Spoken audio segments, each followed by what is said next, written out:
Thousands of grey nomads from across the country are making a beeline to a motoring mecca in the heart of the Barossa Valley.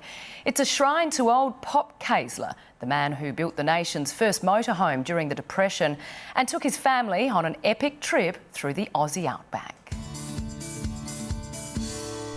It's an age-old problem, the expensive family holiday.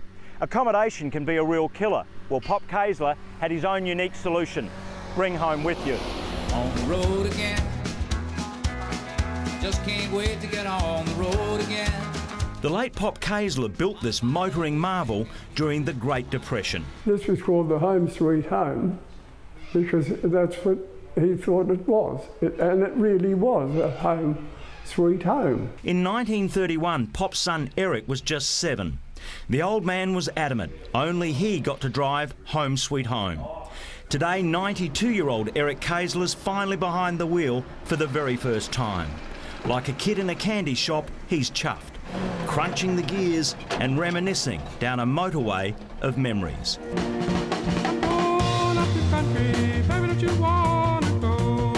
With his mum, dad, brother and sister, Eric and the Kaesler gang took off in this bungalow bound for the bush, Australia's first motorhome. There was nothing like it. There was not even a caravan that you tow. They drove to Brisbane via the Aussie outback.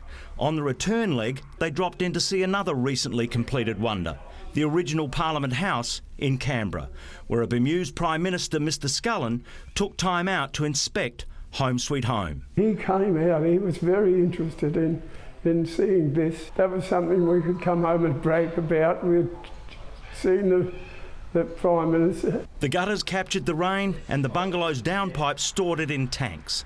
Along the way, the Kaesler gang would fish for a feed and get the spotty out too. If we could see a bunny or a hare or something like that, well, he'd have a pop at it and that was food. Not surprisingly, word spread about this Barossa beauty. It's a bit of an icon where people like to come and heard about it over in the eastern states and indeed around Australia. Visit the Barossa Valley Tourist Park at Nuriutpa and you'll see it behind glass.